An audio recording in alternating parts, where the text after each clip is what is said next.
नमस्कार। आइए आज आपका पुनः स्वागत है मेरे शिव सुधा चैनल में, जिसमें आपको प्रतिदिन बड़ी सुंदर सुंदर जानकारी लेकर मैं आता हूं। आज भी आपको मैं बड़ी सुंदर जानकारी लेकर आया हूं। हम जो नित्य पूजन पाठ करते हैं, बहुत से लोग तो 2-2, 3-3 घंटा बैठ के भी माला जप करते हैं, पाठ करते हैं, पर पता चलता है कि उनको तो कोई मन में शांति ही नहीं है। उनका मन बड़ा विचलित रहता है। 3-3, 4-4 घंटे दिन दिन भर भी पूजन करते हैं, पर उनके मन में शांति भी नहीं है। क्यों ऐसा होता क्यों है? आप लोग ध्यान से इस वीडियो को अंत तक के देखें, और अगर आपने अभी तक मेरे चैनल को सब्सक्राइब नहीं किया है तो आप चैनल को सर्वप्रथम सब्सक्राइब करें, और यह जो वीडियो है इसको आप ज़्यादा से ज़्यादा आपके रिलेशनशिप में शेयर करें, क्योंकि सभी को अगर जानकारी, शुद्ध जानकारी मिलेगी तो सब लोग भगवान से, परमात्मा से जुड़ेंगे। और परोपकार करना तो बड़ी अच्छी बात है। आप लोग भी इस जानकारी को सब जगह जब आप डालेंगे, पहुंचाएंगे, तो सब लोग भगवान की भक्ति में तल्लीन हो जाएंगे। तो जो मैं कह रहा हूँ उसको आप ध्यान से सुनो। हम लोग भक्ति करते हैं, नाम क्या है? भक्ति। भक्ति की बड़ी हम महत्ता जानते हैं, किंतु एक बात आपको पता है कि जब तक भक्ति बंध्या है तब तक आपको वो कोई फल देने वाली नहीं है। जिस प्रकार स्त्री अगर बाल बच्चे को जन्म नहीं दे सकती तो वह स्त्री बंध्या हो जाती है, उसकी उतनी महत्ता समाज के समक्ष नहीं रहती है जितनी संतान देने के बाद होती है। तो आप लोग ऐसी भक्ति करें जो भक्ति पुत्रों को पैदा कर सके। भक्ति के वो पुत्र कौन से हैं? तो आप भागवत तो सुनते होंगे, बड़ी सुंदर सुंदर भागवतें आती हैं, अच्छे अच्छे प्रवक्ताओं की भागवतें आती हैं, आपने सुनी हैं तो आपने सुना होगा कि भक्ति के 2 पुत्र हैं। कौन है? ज्ञान और वैराग्य।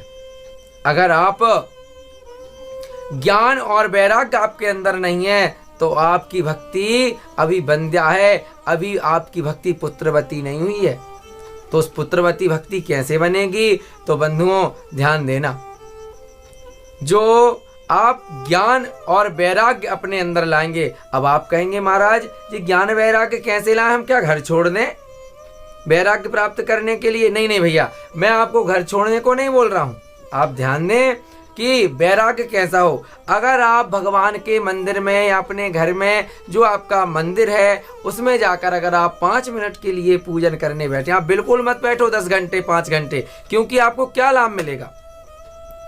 क्योंकि आपने रामचरितमानस सुना होगा तो उसमें आपने सुंदरकांड में पढ़ा होगा कि भगवान कहते हैं कि नर निर्मल मन जन सो मोहि पावा, मोहि कपट छल छिद्र न भावा।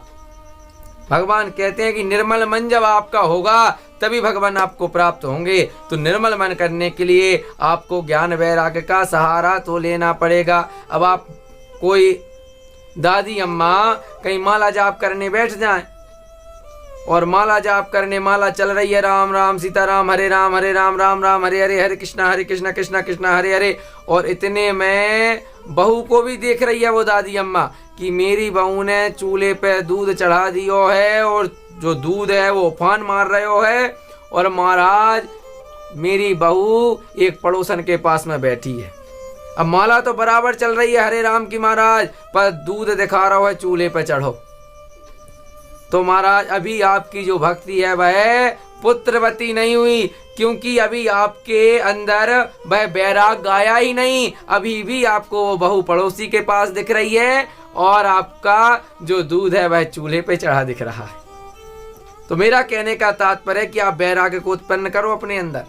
अगर भक्ति है तो भक्ति के साथ भक्ति का पुत्र वैराग्य उत्पन्न करो, जिससे कि आपको भगवान की सन्निधि प्राप्त होगी। और ज्ञान, आप पूजन बहुत करते हैं, आप पूजन बहुत करते हैं। कभी आप नवरात्रि में माता जी के मंदिर जाएंगी जल चढ़ाने, आप जाएंगे मंदिर पे जल चढ़ाने, शिव जी के मंदिर पे जाएंगे, बहुत सी भीड़ है, तो आपने बाहर ही खड़े हैं मंदिर के और बढ़िया लिया हाथ में लोटे से जल और ऊपर से मार जय भगवती मैया। तो ये आपकी अभी भक्ति जो है, भक्ति तो है, भाव तो है आपके अंदर, खूब प्रबल भाव है, किंतु अभी आपकी भक्ति बंध्या है, क्योंकि अभी ज्ञान रूपी पुत्र आपके अंदर नहीं जन्मा है। जब आपके अंदर वो ज्ञान रूपी आप जान जाएंगे कि भगवान के चरणों में जाकर जल समर्पित किया जाता है या भगवान के ऊपर लोटे से इस प्रकार जल चढ़ाया जाता है, तब जाकर आपकी वो भक्ति प्रबल होगी। तो आप ध्यान दें, मैं जो कह रहा हूं कि निर्मल मन जन सो मोहि पावा, मोहि कपट छल छिद्र न भावा। तो एक बड़ा सुंदर प्रसंग है, आप लोग उस प्रसंग को सुने। एक बार क्या होता है कि एक बड़ा हट्टा कट्टा मोटा ताजा एक व्यक्ति अपने घर में खूब खाता है पर कमाने नहीं जाता। तो उसके जो भाई बंधु थे बड़े परेशान थे कि खाता इतना है कि जितने में पूरा घर भोजन कर ले, इतना केवल जे अकेला खाता है, इसको कैसे भी करके अपने घर से विदा कर दो। तो महाराज बहुत दिन तक झेलते हैं ऐसे लोगों को घर वाले भी। तो एक दिन धक्का मार के उसके घर वाले ने उसको निकाल दिया। अब बड़ा उदास था वो व्यक्ति, सोचता रहता मैं कहाँ जाऊं, क्या करूं। तो चलते चलते उसको एक आश्रम दिखा। आश्रम से कुछ संत बड़े हट्टे कट्टे निकल रहे, तो उसने विचार किया क्योंकि देखो भैया, जो भूखा रहेगा उसको भोजन नहीं दिखते हैं, तो वो भी हट्टा कट्टा था। तो उसको देखा कि यहाँ खाने पीने की व्यवस्था नंबर 1 की होगी। जब तो संत महंत देखो कितने खाते पीते हैं, बिल्कुल सोने जैसी इनकी देह चमक रही है, तो क्यों ना मैं भी जाकर इनमें सेट हो जाऊं। और गए महंत जी से कहा, महंत जी आप अगर कृपा करें तो मैं आपकी सेवा में उपस्थित हो जाऊं। महंत जी बोले भैया बिल्कुल हो सकते हो, कोई दिक्कत नहीं है। पर वो बोला चेला कि महाराज मुझे करना क्या पड़ेगा मुझसे, क्योंकि करना धरना तो कुछ आता नहीं, करना धरना आता तो मैं घर से ही क्यों बेघर होता। महंत जी बोले भैया करना तो इतना विशेष कुछ नहीं है, कोठारी भंडारी भोजन बनाने के लिए लगे हुए हैं, वो भोजन बनाएंगे, तुम बढ़िया दोनों टाइम पंगत पाना और बढ़िया हरे राम राम राम हरे हरे, हरे कृष्णा कृष्णा कृष्णा हरे हरे, इस मंत्र का जप करना। बोला महाराज 2 टाइम में तो मेरा कुछ होने वाला नहीं है।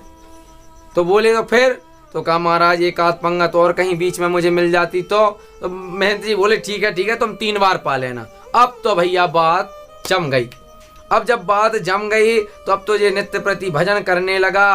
पर महाराज कुछ जब दिन बीते तो एक दिन इसने देखा कि कोठारी भंडारी जो हैं वो अपने हाथ पे हाथ धरे बैठे हैं, चूल्हे में तो एक आग का तिनका तक नहीं है महाराज।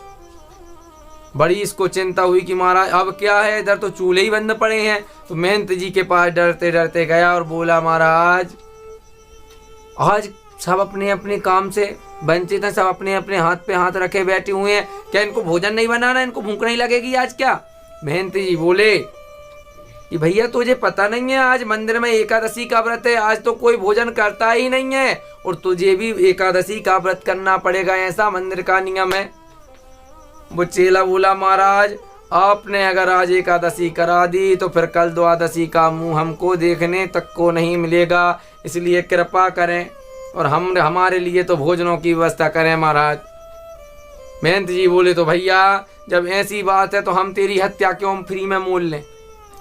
तू एक काम कर, कुछ हम कोठारी से कह दे रहे हैं कुछ भोजन की व्यवस्था तू लेके जा और नदी के किनारे पे मंदिर से बाहर जाना और वहां बढ़िया भोजन बनाना, ठाकुर जी को भोग लगाना और फिर खुद पा लेना। महाराज ऐसा कहकर महंत जी ने कुठारी को कहा, कुठारी ने गुड़ दे दिया और रोटी के लिए आटा दे दिया, कुछ सब्जी होगी तो सब्जी दे दी होगी महाराज। वो लेकर नदी के किनारे पे आ गया।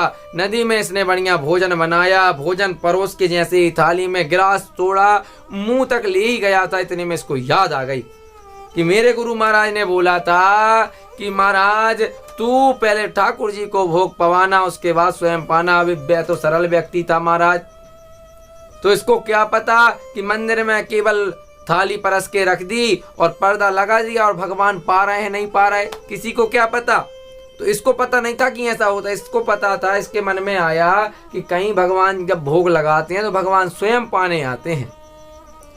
तो इसने बढ़िया ठाकुर जी से निवेदन किया कि हे राजा राम आप पधारें। और फिर जब राजा राम नहीं आए तो इसने फिर भजन गाना शुरू किया, कहीं भजन पे रीत जाए, क्योंकि जब मंदिर में भोग पवाते हैं तो सुंदर कुंवर कलयु इत्यादि जो भजन होते हैं वो गाए जाते हैं। तो इसने भी सोचा कि क्यों ना मैं भी एक अपनी तरफ से एक भजन गा दूं।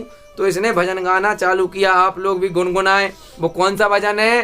तो वो भक्त गाता है, राजा राम आइए मेरे, राम आइए मेरे, भोजन का भोग लगा जाइए। राजा राम आइए, प्यारे राम आइए, मेरे भोजन का भोग लगा जाइए। और कहता है कि महाराज राजा राम आप पधारें, मेरे भोजन का भोग पवा लें। और यदि आप विचार, देर हो गई भैया भगवान को आने में, तो इसने कहा कि अगर आप विचार कर रहे हो कि मेरे पास कुछ हो, तो कहता है आचमनी अर्घाना आरती यहाँ यही मेहमानी, आचमनी अर्घाना आरती यहाँ यही मेहमानी। और रूखी रोटी खाओ प्रेम से, पियो नदी का पानी। राजा राम आइए, सीता राम आइए, मेरे भोजन का भोग लगा जाइए। राजा राम आइए, मेरे राम आइए, मेरे भोजन का भोग लगा जाइए। पर भगवान नहीं आए। इसने कहा अब मैं क्या करूं, क्या मेरे गिरास को मैं ऐसे ही रखे बैठे रहूं? अरे आ जाओ महाराज, क्या इंतजार कर रहे हो? तो इसने आखिरी में कहा, बड़ा सुंदर, आप लोग ध्यान देना, भाव युक्त पद है। इसको यदि आप भी गुनगुनाएंगे तो आपको भी बड़ा आनंद आएगा, इसलिए आप भी गुनगुनाएं। और क्या कह रहा है भक्त, वो देखिए, देर करोगे यदि तज दोगे, भोजन रूखे सूखे। देर करोगे यदि तज दोगे, भोजन रूखे सूखे। एकादशी आज मंदिर में बैठे रहोगे भूखे। राजा राम आइए, मेरे राम आइए, मेरे भोजन का भोग लगा जाइए। जैसे ही भगवान राजा राम ने ऐसा सुना कि अरे भैया आज तो हमको भूखा रहने पड़ेंगे, तो भगवान ने सीता मैया को लिया साथ और उस भक्त के सामने प्रकट हो गए। बोलो राजा रामचंद्र भगवान की जय। राजा राम भगवान सीता जी को लेकर प्रकट हो गए। भक्त सोच रहा है कि अरे मैंने बुलाया तो एक व्यक्ति को था और इधर तो दो लोग आ गए। काम बनने वाला, आज तो लगता है कि जी हमारी एकादशी भी करवा देंगे। पर ठीक है, आ गए, आ जाने दो। दो एक टिक्कर जे खाएंगे तो 2 अपन खा लेंगे, 4 अपन ने बनाए हैं। तो भैया देखो भक्ति कितनी सरल भक्ति है उसकी, कि भगवान को भोजन पवाया और खुद ने पाया और फिर अपने मंदिर में आ गया। अब क्या, फिर से वही बारी आ गई, फिर दूसरे पाक की एकादशी आ गई। महाराज जी से निवेदन किया तो महाराज जी ने कहा भैया दे दो। तो जे बोला कि महाराज जी इस बार थोड़ा ज्यादा सामान देना, क्योंकि आप कहते हैं कि ठाकुर जी को भोग लगा के, मैंने ठाकुर जी को तो बुलाया पर उनकी धर्मपत्नी साथ में चली आ गई महाराज। अच्छा, तो महंत जी को नहीं था पता कि इसको भगवान साक्षात दर्शन देने आए थे। महंत जी ने सोचा कि यह भूखा ऊंका रह गया होगा, इसलिए कह रहा, तो कोठारीस कह दिया भैया थोड़ा सा और इसको सामग्री थोड़ी ज्यादा मात्रा में दे देना।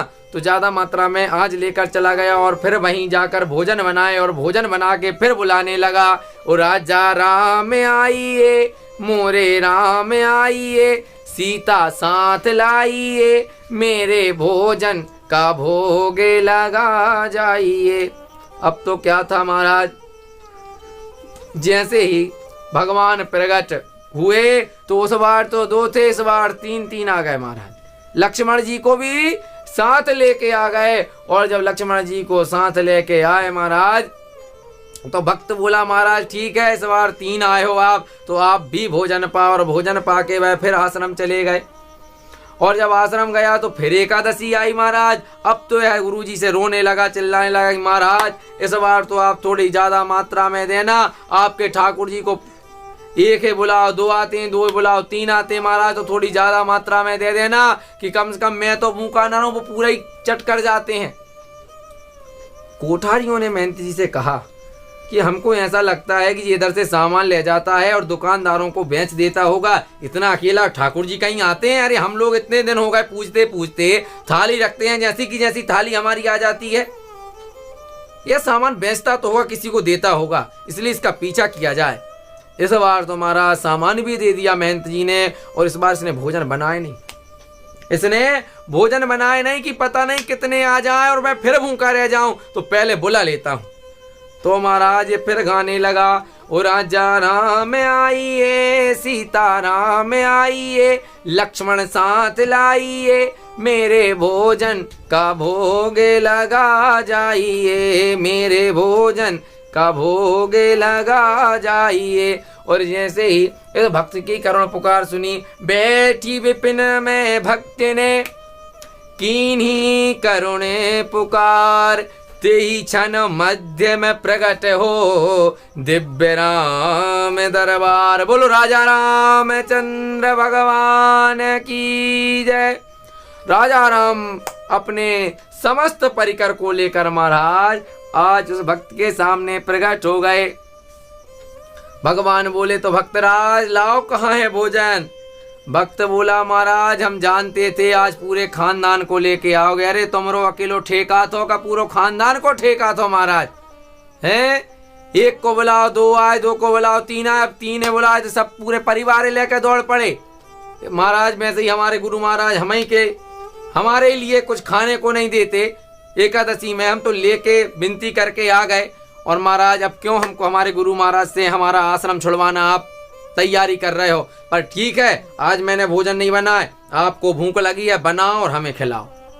अब तो महाराज सुंदर भोजन बनने लगे। भरत भैया सब्जी को अमनिया काटने लगे, सीता मैया आटे को गूंथने लगी, और जो हनुमान जी महाराज थे उनकी तो बड़ी बात निराली थी महाराज। वो अपनी पूंछ में कपड़ा बांधकर चौका लगाने लगे।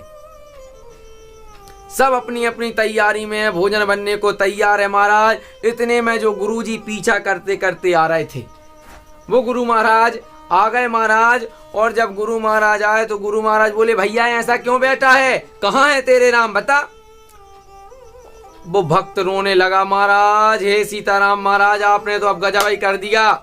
बताओ अभी तक तो आप गुरुजी को भी नहीं देख रहे, मैं तो जानता था आप गुरुजी को देखते होंगे।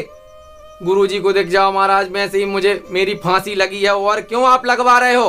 वो भक्त बड़ा चिल्लाया, पर भगवान ने बड़े सरल शब्दों में सुंदर दिया कि भैया अभी तेरे गुरुजी का जो हृदय है वो सरल नहीं हुआ। मैं केवल सरल निर्मल व्यक्तियों को दिखता हूँ, इसलिए तेरा जो मन है हृदय है वह बड़ा पवित्र है, बड़ा सरल है, बड़ा निर्मल है, इसलिए मैं तुझको दिख रहा हूँ। और उस भक्त ने ऐसी के ही ऐसे शब्द अपने गुरु महाराज से कह दिए। गुरु महाराज शरणागत उस भक्त के चरणों में हो गए महाराज। तो कहने का तात्पर्य है कि उस भक्त जैसा आपका भी मन निर्मल होना चाहिए, तब जाके आपको भगवान प्राप्त होंगे। और वो भगवान जब भी प्राप्त होंगे जब आप भक्ति को ज्ञान और वैराग्य नाम के पुत्र उत्पन्न करने को कहेंगे। अब आपके अंदर ही ज्ञान है, आपके अंदर ही वैराग्य, आपके ही अंदर भक्ति है, इसलिए अब आपको कैसा करना है वो तो अब आपके ऊपर है। किंतु मैं जो आपको इतनी सुंदर जानकारी दे रहा हूँ, इसलिए आप मेरा निवेदन है आपसे